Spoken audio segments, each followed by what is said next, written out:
السلام عليكم ورحمة الله وبركاته. الصلاة والسلام عليك يا رسول الله، الصلاة والسلام عليك يا حبيب الله، الصلاة والسلام عليك يا شفيع المذنبين، الصلاة والسلام عليك يا رحمة للعالمين.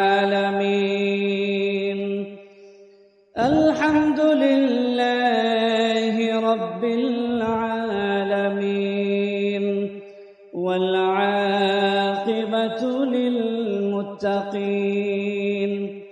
والصلاة والسلام على رسوله محمد وآله وأصحابه أجمعين.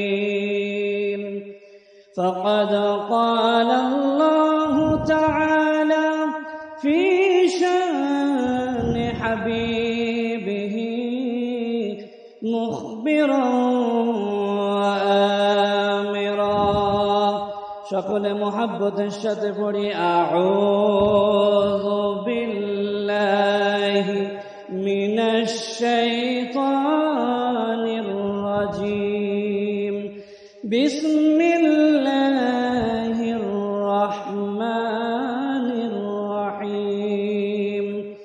ইন্নাল্লাহা ওয়া মালাইকাতাহু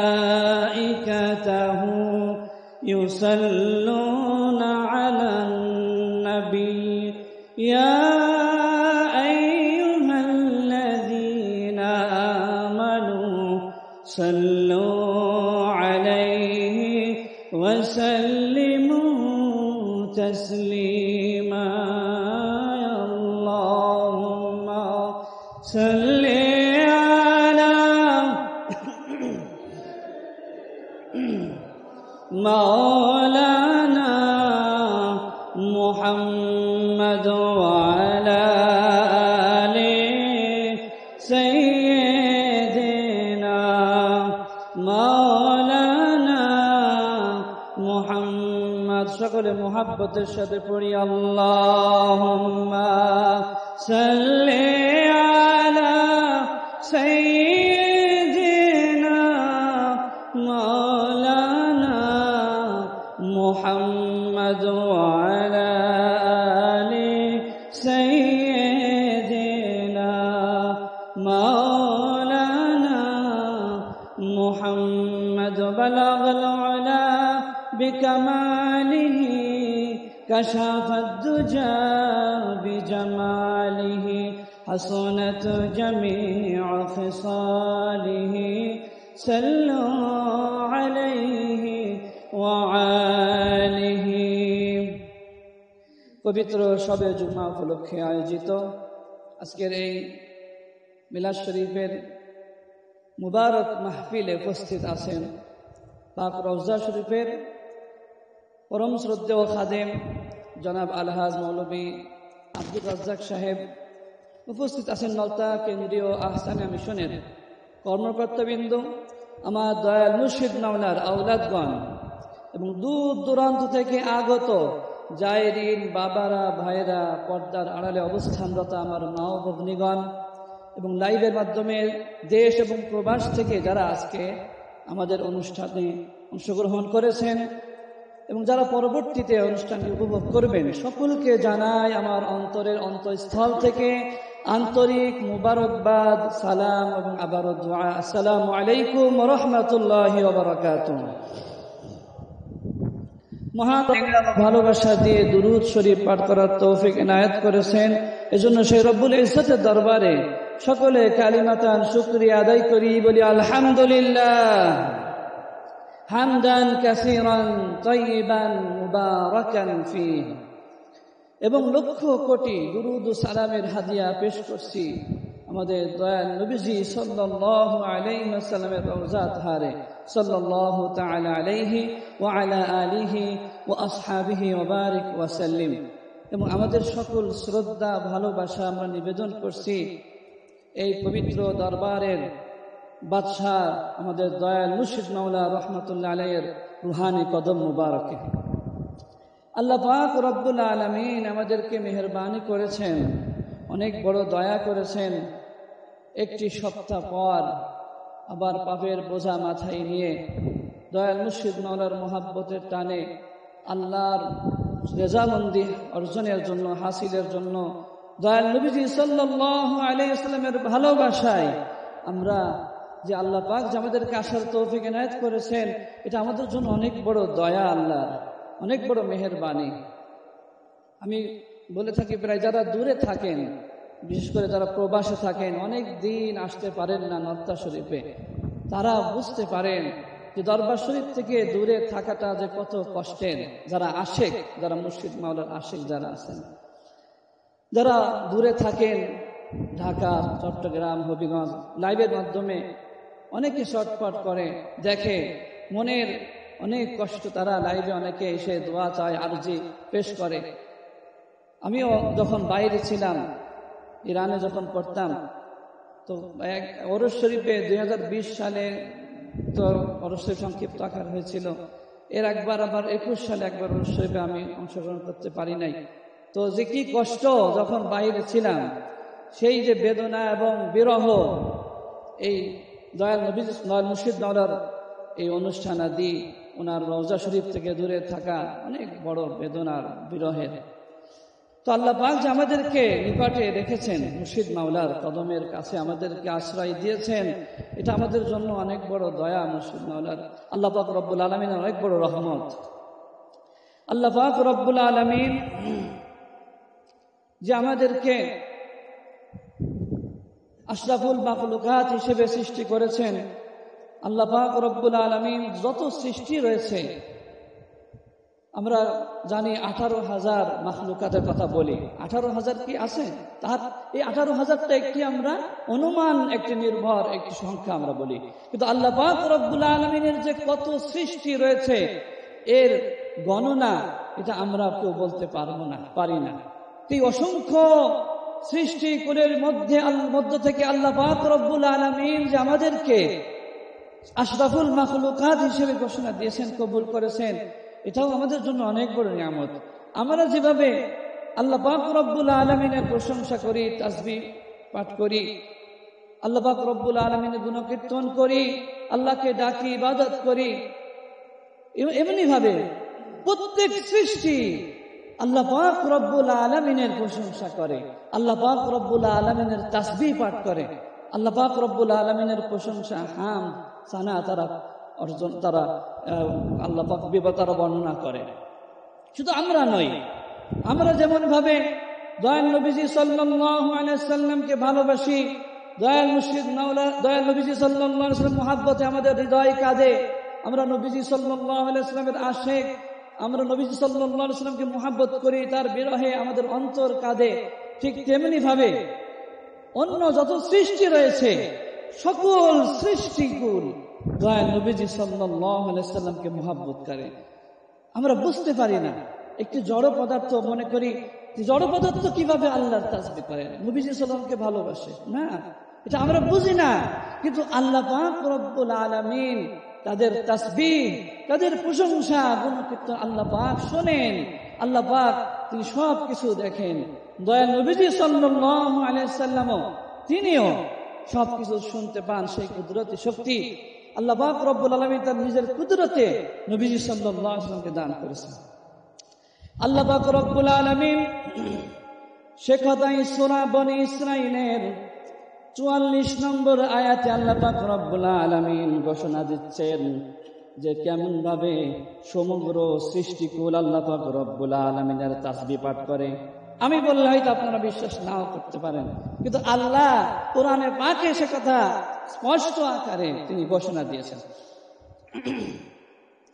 আল্লাহ পাক রব্বুল আলামিন ইরশাদ করেছেন, আউযু বিল্লাহি মিনাশ الشيطان الرجيم تسبح له السماوات السبع والأرض ومن فيهن وإن من شيء إلا يسبح بحمده ولكن لا تفقهون تسبيحهم سبحان الله وبحمده আল্লাহ পাক রব্বুল আলামিন ইরশাদ করেছেন তুসাব্বিহু লাহুস সামাওয়াতুস সাব'ু ওয়াল আরদু ওয়া মান ফীহিন সপ্ত আসমান এবং জমিন এবং ইহার মধ্যে যা কিছু রয়েছে সব কিছুই আল্লাহ পাক রব্বুল আলামিনের তাসবিহ আল্লাহ পাক রব্বুল আলামিনের প্রশংসা করে সুবহানাল্লাহ ওয়া বিহামদিহি আল্লাহ পাক তুসাব্বিহু লাহু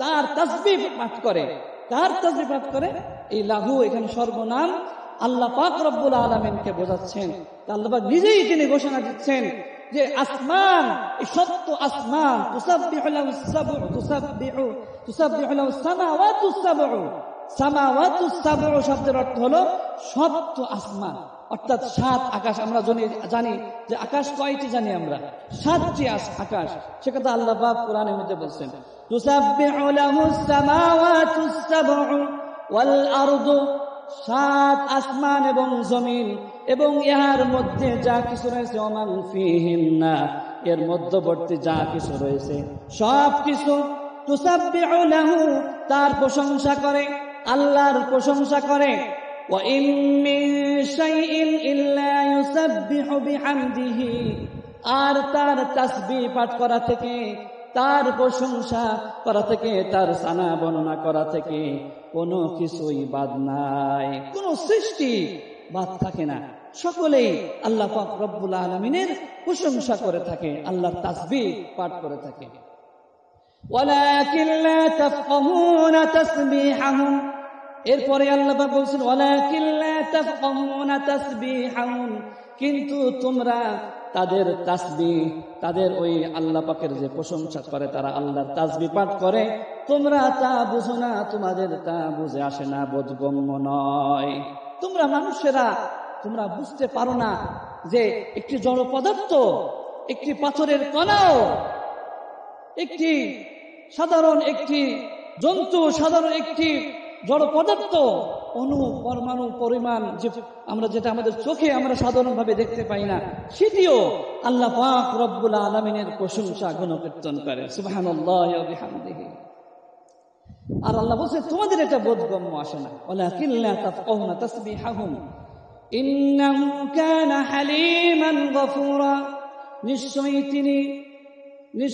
তিনি ক্ষমাশীল এবং নিশ্চয় তিনি ক্ষমাশীল আল্লাহ পাক রব্বুল আলামিন নিজেকেই ঘোষণা দিচ্ছেন নিশ্চয় তিনি ক্ষমাশীল তো এখানে আল্লাহ পাক রব্বুল আলামিনের যে সমগ্র সৃষ্টি জড় পদার্থ হোক জীব হোক সকলেই যে আল্লাহ পাক রব্বুল আলামিনের গুণকীর্তন করে তাসবিহ পাঠ করে আল্লাহ পাক তিনি যেভাবে কোরআনে ঘোষণা দিলেন তিনি সবকিছু শোনেন দেখেন ঠিক তেমনি রাসূলুল্লাহ সাল্লাল্লাহু আলাইহি ওয়াসাল্লাম তিনিও আল্লাহ পাক রব্বুল আলামিন তাকেও সেই কুদরতি শক্তি দান করেছিলেন যেটা তিনি সবকিছু বুঝতে পারতেন এমন অনেক ঘটনা রয়েছে যা নিজে নবী সাল্লাল্লাহু আলাইহি ওয়াসাল্লাম যে বুঝেন সেটা তার সাহাবায়ে কেরামদের সামনেও এমন অনেক ঘটনা তিনি প্রকাশ করে দিয়েছেন মুআজিজাতান আল্লাহ পাক রব্বুল আলামিন মুআজিজা স্বরূপ এটা প্রকাশ করে দিয়েছে যে আল্লাহ পাকের কাছে যে সমস্ত সৃষ্টিকুল যে তাসবিহ পাঠ করে এবং নবীজি সাল্লাল্লাহু আলাইহি ওয়াসাল্লামকে মহব্বত করে নবীজির বিরহে কাঁদে নবীজিকে ভালোবাসে এটা আল্লাহ পাক রব্বুল আলামিন প্রকাশ করে দিয়েছেন মাঝে মধ্যে একটি ঘটনা রয়েছে হাদিস শরীফের মধ্যে বুখারী শরীফের 916 নম্বর হাদিসে হযরত জাবের ইবনে আব্দুল্লাহ রাদিয়াল্লাহু তাআলা আনহু হতে বর্ণিত হাদিসটি নবীজি সাল্লাল্লাহু আলাইহি সাল্লাম মসজিদে নববীতে তখন হিজরতের পরে মসজিদ নববী নতুন বানানো হয়েছে মসজিদ নববী তখন খুবই জীর্ণশীর্ণ উপরে খেজুরের পাতার ছাউনি আবার খেজুরের পাতা দিয়ে তৈরি সেই বিছানা জায়নামাজ এরকম তখন কার্পেট ছিল না টাইলস আমরা সকলে দরুদ শরীফ পড়ি। আল্লাহুম্মা সাল্লি আলা সাইয়্যিদিনা মাওলানা মুহাম্মদ ওয়া আলা আলি সাইয়্যিদিনা মাওলানা মুহাম্মদ। তো বলছিলাম মসজিদে নববীর কথা। যখন নবীজি সাল্লাল্লাহু আলাইহি সাল্লাম হিজরত করে মদিনাতে গেলেন, সেখানে যখন মসজিদে নববী সেখানে তৈরি হলো, মসজিদ নববী বানানো হলো, সেখানে খুবই জীর্ণ শীর্ণ অবস্থায় ছিল প্রথম পর্যায়ে।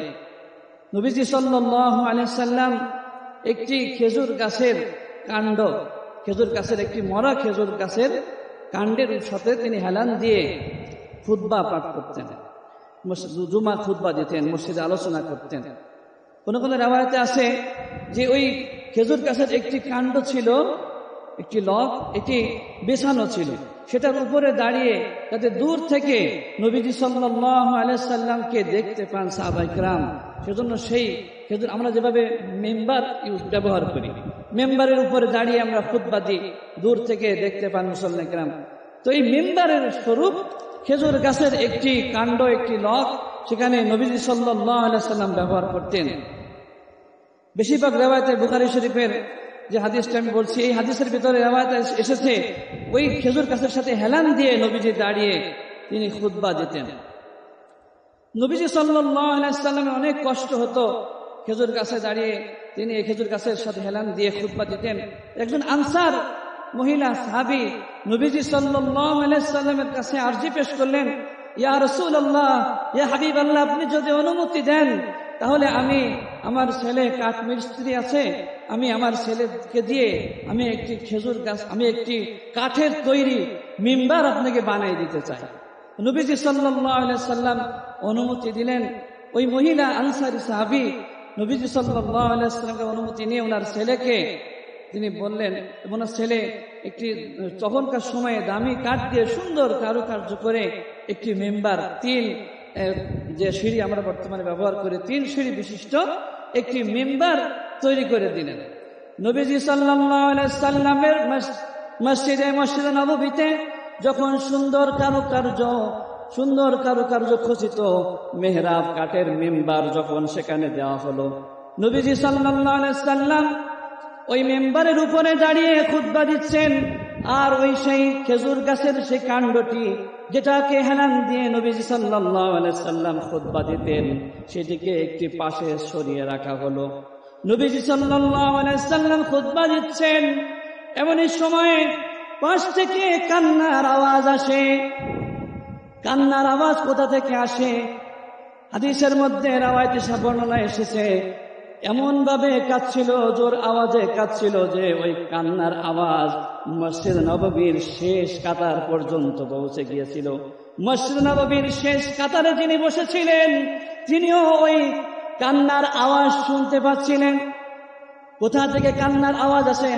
হাদিস শরীফের মধ্যে এসেছে, একটি মা উটের কাছ থেকে যখন তার বাচ্চাকে সিনাই নেওয়া হয়, ওই মা উট যেমনি ভাবে ঘুমিয়ে ঘুমিয়ে শব্দ করে কান্না করে, এমনি ভাবে ওই সেখান থেকে কান্নার আওয়াজ আসছিল। হযরত হাসান বসরি রাহমাতুল্লাহ আলাইহি মাদারিজুন নবুওয়াত নামক কিতাবের মধ্যে হাদিসটি নিয়ে এসেছেন। সেখানে হযরত হাসান বসরি রাহমাতুল্লাহ আলাইহি বর্ণনা করেছেন, একটি ছোট শিশুর মতো ফুপিয়ে ফুপিয়ে ওই খেজুর গাছটি কাঁদছিল, কান্নার আওয়াজ আসছিল। কোথা থেকে আসে? সকলে দেখেন ওই নবীজি সাল্লাল্লাহু আলাইহি সাল্লাম মেম্বারের উপর থেকে উঠিয়ে গিয়ে ওই খেজুর গাছের কাছে, যে গাছের কাণ্ডটি মৃত খেজুর গাছ, যার মাথাও অবশিষ্ট নেই। সাধারণত খেজুর গাছের বৈশিষ্ট্য হলো, খেজুর গাছ যদি মাথা থাকে, খেজুর গাছকে হাদিসের মধ্যে এসেছে মানুষের সাথে তুলনা করা হয়েছে। মানুষের যেমন হাত কাটা থাকলে, 2 হাতও যদি কাটা থাকে তবুও মানুষ বাঁচে, যদি 2 পাও কাটা থাকে তবুও মানুষ বাঁচে। কিন্তু যদি মাথা কাটা না থাকে তাহলে মানুষ বাঁচে না। কিন্তু অনেক গাছ রয়েছে মাথা কাটা থাকলেও সেই গাছ বাঁচে, পরবর্তীতে সেখান থেকে গাছ ওঠে। কিন্তু খেজুর গাছ হলো এমন একটি গাছ, যেই গাছে যদি মাথা অবশিষ্ট না থাকে তাহলে খেজুর গাছ আর বাঁচে না, সেই গাছটি মাথাও অবশিষ্ট ছিল না, একটি কাণ্ড, জড় পদার্থ, যেটাতে নবীজি সাল্লাল্লাহু আলাইহি সাল্লাম এলান দিয়ে দাঁড়িয়ে খুতবা দিতেন। এই গাছটি থেকে কান্নার আওয়াজ আসলো। একটি অবাক করা বিষয় মসজিদ নববীতে ঘটে গেল। নবীজি সাল্লাল্লাহু আলাইহি সাল্লাম গাছটির কাছে গেলেন, যেমনি ভাবে সন্তানকে বুকের সাথে জড়িয়ে ধরেন, নবীজি সাল্লাল্লাহু আলাইহি সাল্লাম সেখানে গিয়ে ওই খেজুর গাছটিকে নিজের বুকের সাথে তিনি নিচু হয়ে ওই বুকের সাথে নবীজি সাল্লাল্লাহু আলাইহি সাল্লামের বুকের সাথে খেজুর গাছটিকে জড়িয়ে ধরলেন এবং ওই খেজুর গাছের উস্তুনে হান্নানা, নবীজি সাল্লাল্লাহু আলাইহি সাল্লাম উস্তুনে হান্নানা ওর নাম দিয়েছিলেন, কারণ উস্তুন শব্দের অর্থ হলো খুঁটি। ওটাকে নবী সাল্লাল্লাহু আলাইহি সাল্লাম খুঁটি হিসেবে ব্যবহার করতেন। আর হান্নানা হলো ক্রন্দনরত, ক্রন্দনকারী খুঁটি। নবীজি সাল্লাল্লাহু আলাইহি সাল্লাম নিজে এই কিতাবে এই গাছটির নাম দিয়েছিলেন উস্তুনে হান্নানা। তো উস্তুনে হান্নানাকে নবীজি সাল্লাল্লাহু আলাইহি সাল্লাম ছোট বাচ্চাদেরকে যেভাবে কান্না থামাতে হয়, হাত বুলিয়ে নবীজি সাল্লাল্লাহু আলাইহি সাল্লাম উস্তুনে হান্নানাকে বলছেন, ও উস্তুনে হান্নানা, তুমি কি চাও? তোমাকে আমি আবার মদিনার কোন একটি বাগিচার মধ্যে তোমাকে আমি আবার নতুন করে তোমাকে রোপণ করব, তোমার উপর থেকে আবার খেজুর হবে, জান্নাতের মধ্যে তোমাকে আমি সুন্দর একটি জায়গায় তোমাকে রোপণ করব, আর সেখানে আমি থাকব এবং সেখানে আল্লাহওয়ালারা, যারা আল্লাহর প্রিয় বান্দারা জান্নাতে যাবে, সেখানে গিয়ে তোমার কাছ থেকে ফল গ্রহণ করবে, খাবে। সুবহানাল্লাহ।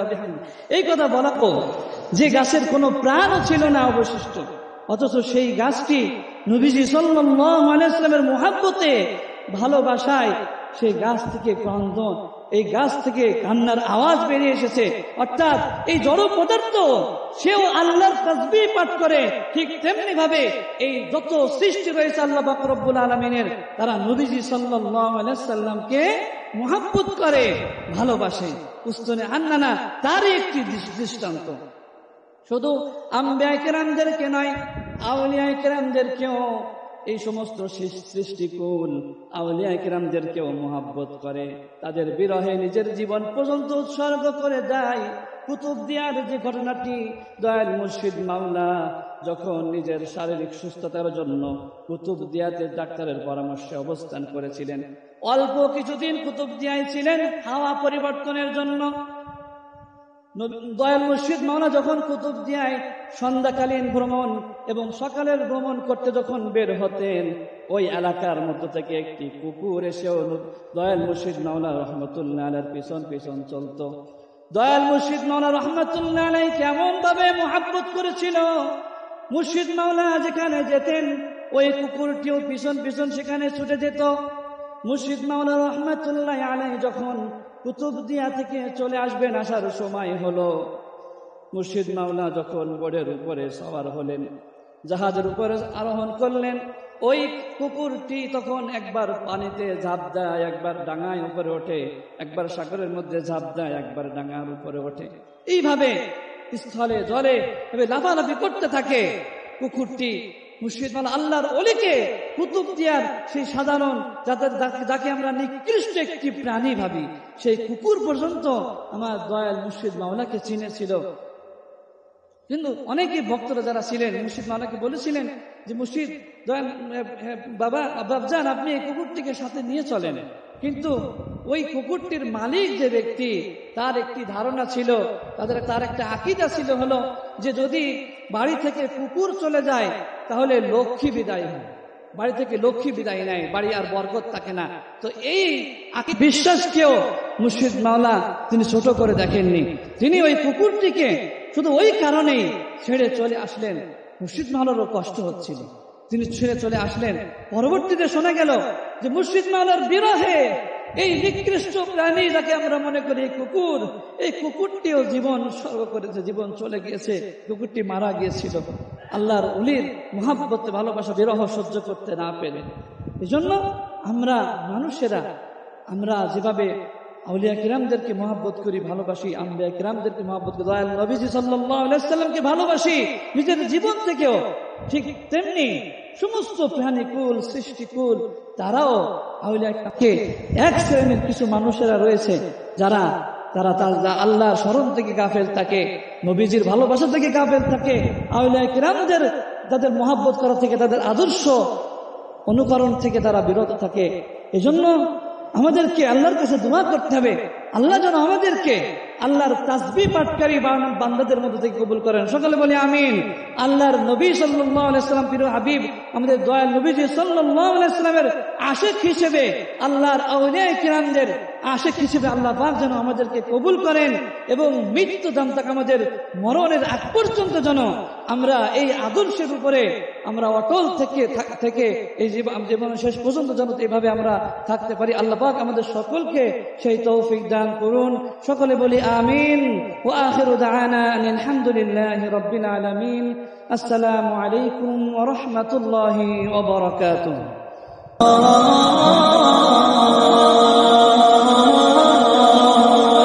ZNS Islamic Media